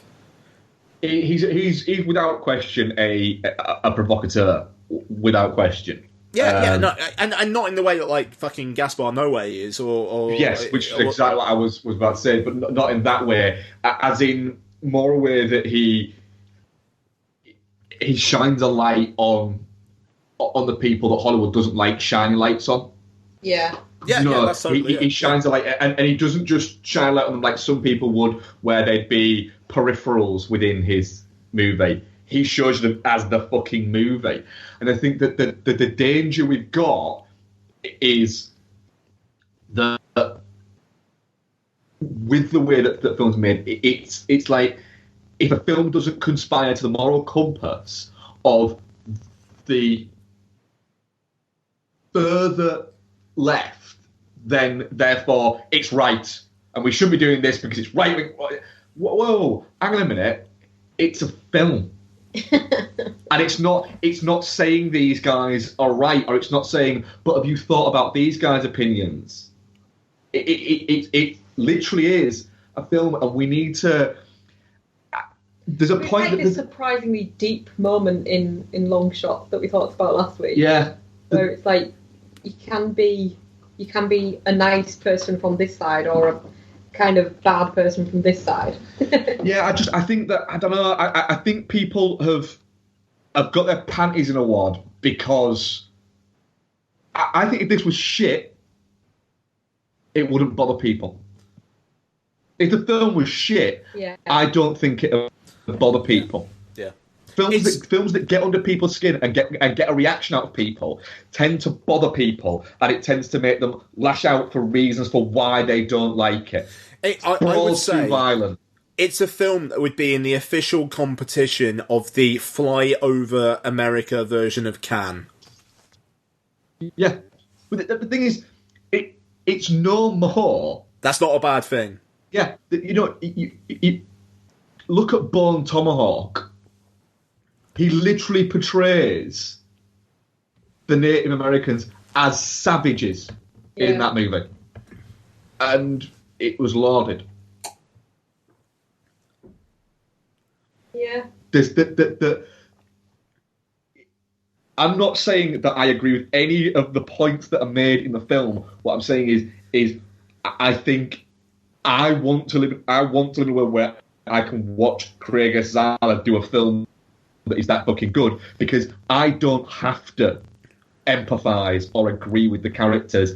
I like watching the filmmaking and the tension that it builds up. And when he peppers it with the extreme levels of violence that he does, it works for me. But I have a feeling that with certain people, you will get a certain look from them. And it's like, hang on a minute, I'm an extreme fucking liberal. No, yeah, I mean that's it, and it's I don't know. I mean, like I think some opinions are probably formed before some people even go into this film, just based on what they've heard, and it's. I'll be honest. Mel Gibson and Vince Vaughn. Yeah, and I mean, I'll be honest. Like that stuff doesn't really rear its head after the first 45, 50 minutes or so. Like once it's kind of game time, you know, like basically once the Jennifer Carpenter sequence starts, it is almost like a real time, like not real time, but it kind of almost feels like a real time fucking following these people, and then what happens off the back of that. And I think that kind of dog whistle mentality gets less so as the film goes on, especially with the fact that by the end it's almost apart from the fact that Vince Vaughn's character dies, the happiest ending that there could be for this film. You know, like Mel Gibson's character is basically too old for this earth in terms of his mentality, but it gets explained. Don Johnson essentially does great films will literally tell you the problem without you even noticing. And Don Johnson's character tells you the problem with Mel Gibson's character by basically saying is, you never used to be like this, you've got so chewed up, and that I basically says to him, another 2 years of this, and I don't know whether or not you can be brought back. Yeah. You've had too many years on the concrete. And then you get the title of Dragged Across the Concrete thing. Yeah. It's a smart movie that people don't want to admit that is a smart movie. No. I'm not saying that you don't want to admit. I'm saying that a lot of the detractors don't want to admit it's a smart movie. I think that he does too much in this film that makes me say, unlike Brawling Cell Block 99 or Bone Tomahawk, this wouldn't be a contender in my top 10 of the year. Like the Jennifer Carpenter bit, pissed me off enough. And to be fair, the rest of the film did bring me back. But like I don't see what the fucking point of that entire section was, and it's a good 15 minutes of a film that is 2 hours 38 minutes long. I don't see the point. No, I can agree with you. That sequence, that segment there, is the worst segment in all three of his movies, without question. It just, why do that? And it does. I'm sounding a bit angry, and I am actually. I don't get why he felt the need to do that, other than like I don't know, like it's the life that you don't think of. You see a headline saying 3 killed, blah blah blah, and you don't actually think about what those people's personal lives were. But that specific personal life was so fucking intense on that particular day. You know, it's... And the fact that, you know, it's never addressed. I mean, yes, later on it's like headlines saying 5 killed, 2 missing or whatever. And I get the inference there. But the fact that he feels the need to make it that upsetting. It just, I even though you got the Fred Melamed bit, which is great. I really like that bit. But just the fucking can you make sure my son gets this, and then just fucking shoots her in the face. Man, like it is beneath him. It's fucking beneath him. Yeah, but it's definitely not shit. Yeah, it's definitely. I realise, and it to be honest, it probably will be trouble in my top 10 of the year, but. Like I said, I am predisposed to this is very much my wheelhouse. Yeah. You know, hyper-violent. Yeah, I mean... I don't know, it's a weird one. I can see its merit, but I didn't like it. You're not, are you shit or are you touching cloth? No, but the thing is, I I can see its merit. I can't say it's shit. Yeah. I didn't enjoy it, but objectively, it's not shit. Yeah, I'm almost there with you, Becky. To be honest. Mm-hmm. Do you know what? I will be watching this again very, very soon. Yeah, I will. That's fine. I will. The simple reason, and it's going to sound really bad, because I know at some point somebody is going to come at me with it, and I'm going to be going, no. And I very much, a lot of the times, I am very much, that's your opinion, man. That's my opinion. That's what is it. A little bit with this movie, I'm going to be a little bit, no, come at me, bro. Go on. Okay. Well, if that's the hill you want to die on, that's fine. Yeah. I'm fine with it. It's not about the film, it's because the film will elicit the wrong reaction in people, and people will not be able to deal with that. And that is the thing that I like about it. Because that's his provocateur thing. That's what he's trying to fucking do. Yeah, and if he's done it, he's achieved it. What? Some filmmakers are just pricks. But then should they be lauded for that? Well, many are. Kubrick was lauded for it. It's... Unfortunately... Well, maybe fortunately in aspects, it's a different world now. It's Woody Allen, Polanski. And don't complain that we don't get cinema like we used to now. No, I mean that's. I mean, I think that's a totally fair point. It is a different world these days. I mean, like what Friedkin was doing on like The Exorcist and whatnot. You wouldn't get happening on sets these days. It's a wider discussion, I think. So are you touching cloth then, Max? No, it isn't shit. So you're definitely not shit? I don't think you are. I don't think you can say you are. I feel like it's stuff like this where our rating system is flawed. Then you have to go with touching cloth, my friend, then. Okay. Well, no. Because if you think it's definitely not shit, then it's definitely not shit. But you just didn't go with it. Do we need to fucking... Alright, I tell you what. Let's have a new rating. Let's have a dragged across concrete. Where you don't like it, but you're not saying it's bad, and you're not saying it's shit, but it's not for you. Okay, it's dragged across concrete. Right, fair enough. That's fair enough. I quite like that. Well, our audience poll, definitely not shit, 89%, and touching cloth, 11%. I'm very happy with that. Okay. That surprises me, that. It surprises me, to be honest. Right, I'm going to say we do Evolution, but to be fair, it's going to be a bit of a fucking guest fest on Sunday, so Twitter questions and emails could be quite fun for then. Yeah, I'm fine with that. I'm thinking. Yeah. Cool.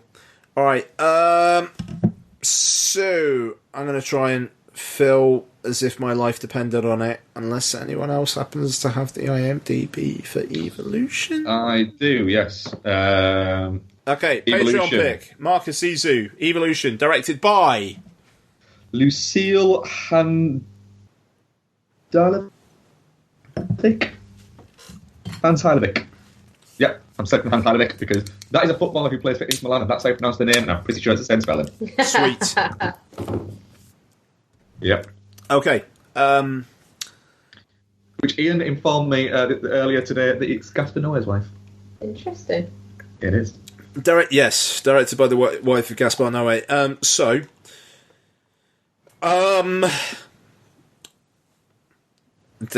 It's like a kind of a seaside town. A boy thinks he finds a boy drowned in the ocean.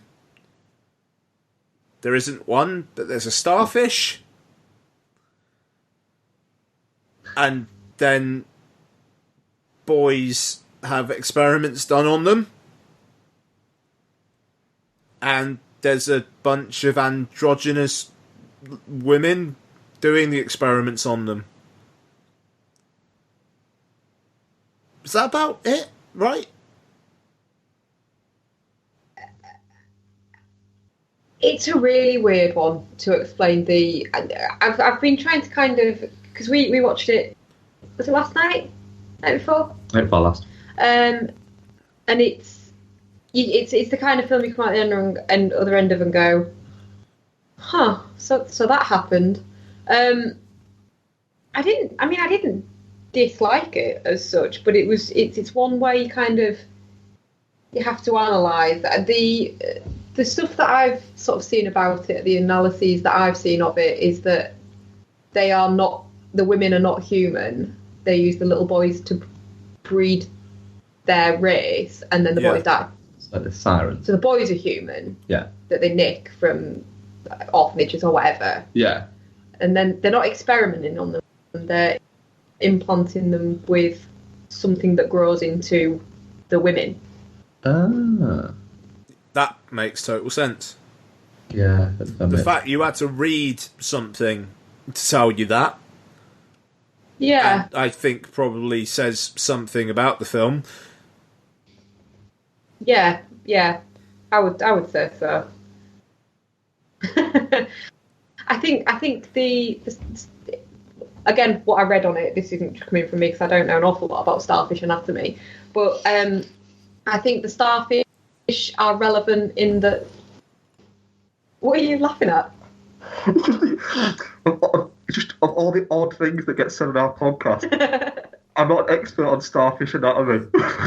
Yeah, that was a highlight, to be fair. Yeah, it is. Well, yeah, I don't know. I'm not. And to be fair, if a film is sort of predicating its being understood on people having in-depth knowledge of starfish anatomy, it's maybe gonna fall down a little bit there, isn't it?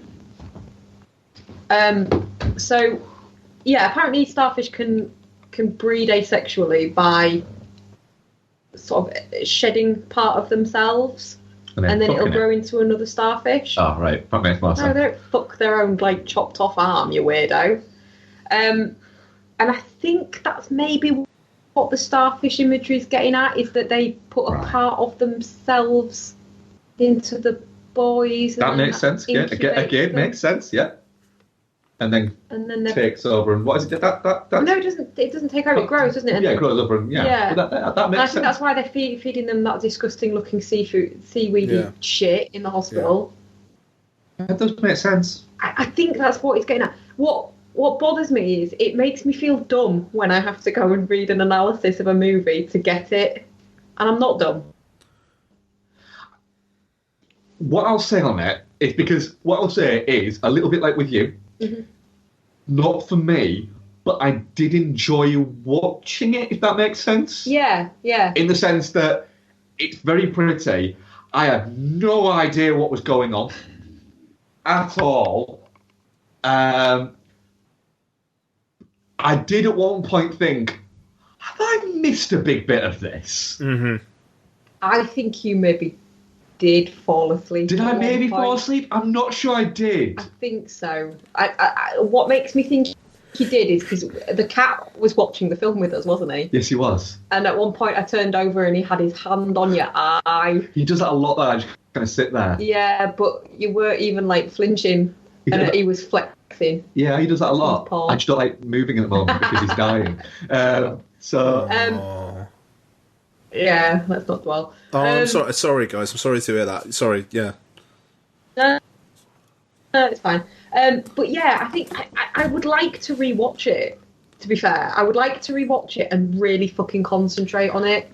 You can rewatch that twice while I rewatch Dragged Across Concrete. There you go. Once. Oh, I could rewatch that 3 times. You could rewatch Dragged Across Concrete twice, and then someone else could go and see Endgame. Because that's 3 days long, isn't it? Yeah. I'll go see Endgame. Yeah.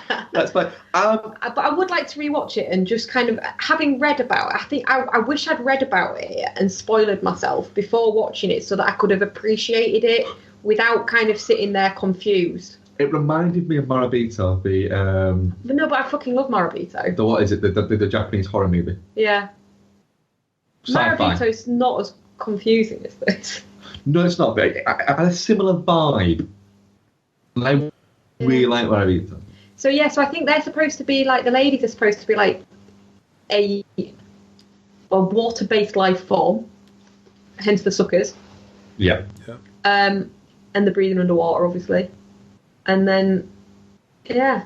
I think that's it. It's very pretty. It's decently acted. It wasn't. Well. It just wasn't my thing. It leaves too much open to interpretation to the point that it gets it's incomprehensible without having like a crib sheet. That's fine. I think it literally it had me too often going, what? Yeah. Yeah. I'll say this film was not my tempo.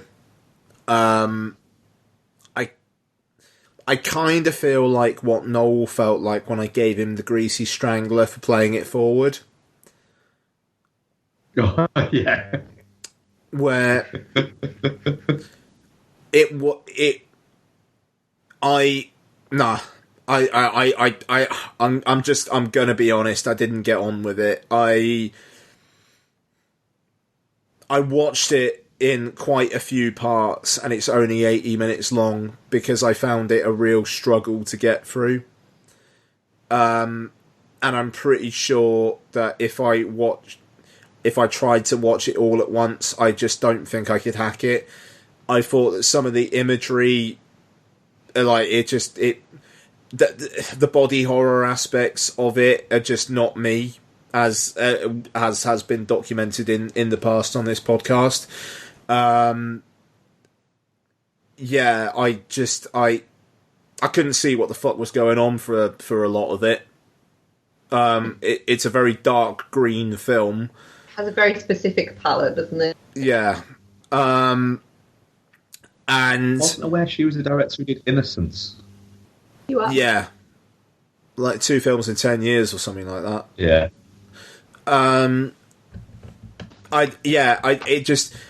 In terms of a rating, I would say, like, just to kind of sum up how I'd feel about it, it would be a drag to cross concrete. If other people like it, I could see how they would. Yeah. And that's cool. Yeah, I'm the same as that. I could absolutely see why some people would really dig it, because again, it's very well made, and it's very pretty. It's very interesting. It just didn't interest me, if that makes sense. Yeah, I get that. Yeah, I mean, sorry, that's gone. No, I was just saying, I came out of it feeling a little bit underwhelmed, but now I want to rewatch it. If that makes sense. Yeah, no, totally. I will never watch this film again, but it's because some of the imagery just fucking weirded me out. It's not because I wouldn't want to, because it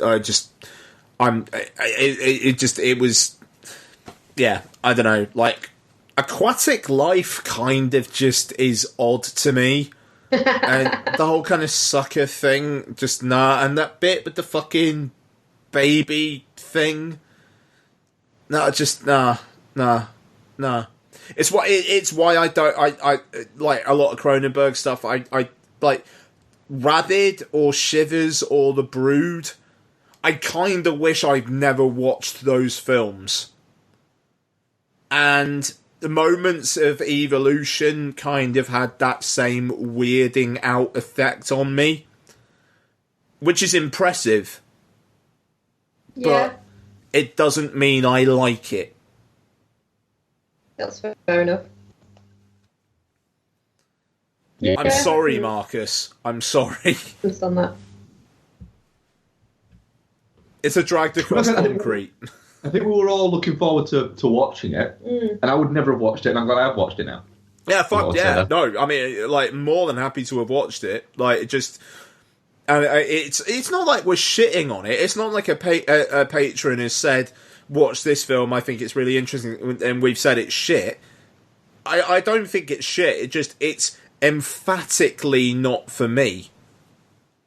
That's fair. That's fair enough. Mark? Yes. What? Are you same rating? I'm touching cloth. Yeah, I'm definitely not shit. That's fine. It's cool. Nice. I'm touching cloth. Very the good. atmosphere that it created and stuff like that was enough for it to be. And I'm like I say, I'm interested to go back and watch it, going, oh yeah, that makes sense now. Yeah, that makes sense. Yeah. I just don't need to see that fucking gross shit that they feed him. Yeah, that did not look pleasant. That stuff was fucking horrible. Cool. Okay, so we're in the end game now, quite literally. Woo. When are you guys seeing it? When does it come out today? Tonight. Let's see. Yeah, let's go see it tonight. It's up tomorrow. There's girl in work seeing it midnight tonight. Yeah. And, like, it was quite funny because my boss was hearing her talk about it and she was like, what time are you going to see it? Midnight. Right. What time are you due in tomorrow? 8. You going to be alright? Yeah, I'll be fine. Yeah, that's going to be interesting. Yeah, that's something you don't admit. Yeah, No. maybe not to your boss, no. Yeah. No. I'm super, super psyched for this. I think we're seeing it Sunday morning, aren't we? Yeah. Jesus Christ, you got to Yes, wait we are, until yeah. Sunday. Yes. Well, the Yeah. thing is, I'm working late tomorrow. Yeah. And I'm working late Friday. I am not going to see it fucking Saturday Oh, night. no. So Sunday morning is the most Are we appropriate time. Infinity Warring on Saturday night? Yes. Yeah. Okay. Fuck yeah. It's weird, there's so many showings at my local Cineworld. I'm going at 5:20 tomorrow afternoon and it's in one of the smallest screens. Oh. Oh. Yeah, I'm annoyed. I was going to go and see it 20 to 4 in the super screen, but I've had a meeting booked in for 3:30 till 5 on Fuck it off. tomorrow. Back it off. No, I can't fuck it off. Like, believe Yeah. I can't fuck it off. The subject of the meeting I will not say on this podcast, but is one where if I was to fuck this meeting off for any reason, it would be like, right, what are you doing in this job? Yeah. Fine. So Not worth it just to see it in a bigger screen. like 5:20 in a maybe 100-seat screen. That's going to be Wow. weird because it's 3 hours long. And it's sorry. I'd be for that. I mean, like, I don't know. There's less chance of shit munches. Don't get me wrong, but it's yeah. So next week, episode 300. People have already emailed episode 300 emails. Thank you. We'd love some more. But confirmed to join us. Brad's going to be joining us. Noel's going to be joining us. I'm hoping Andrew Jones is going to join us as well. Steve Nixon is going to be joining us. And Becky, I'll tell you after. Yeah, it's going to be a pile up, and it's going to be a laugh. And I need to go. And have the gaggle. Gaggle. Gaggle. Patreon.com/filmbastards. $2 a month. You get extra shit. Help us get some better equipment. Keep the running of the show. Filmbastards@gmail.com. At Bitter Conqueror. Bitter Conqueror, yeah. With a 0 instead of the last O for me. At Bexy Foz and at Dude Foz. That is us out. Thank you very much, folks. Bye-bye. See you later, Ian. Bye-bye. Speech later on, Liam. Bye-bye. Bye. I promise that you'll never find another like me. I know that I'm a handful, baby. I know I never think before I jump. And you're the kind of guy the ladies want. And there's a lot of cool chicks out there. I know that I went psycho on the phone. I never leave well enough alone. And trouble's gonna follow where I go. And there's a lot of cool chicks out there. But one of these things is not like the others. Like a rainbow with all of the colors. Baby doll, when it comes to a lover, I promise that you'll never find another like me.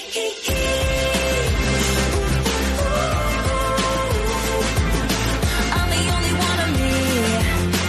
Baby, that's the fun of me.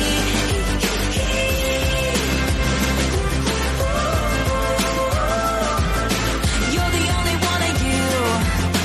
Baby, that's the fun of you. And I promise that nobody's gonna love you like me. I know I tend to make it about me. I know you never get just what you see, but I will never bore you, baby.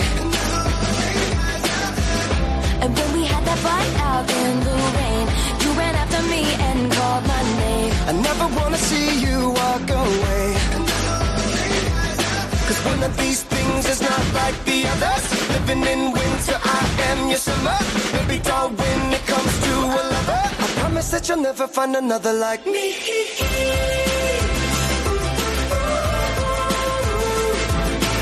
I'm the only one of me. Let me keep you company.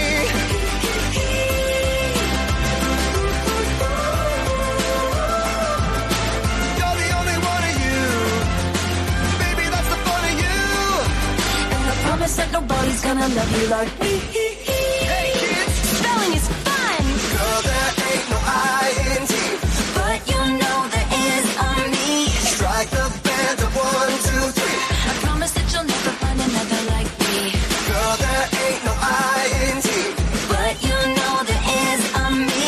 You can't spell awesome without me. I promise that you'll never find another like me.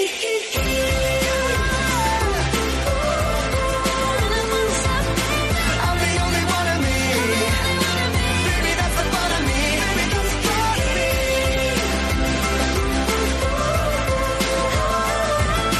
You're the only one of you.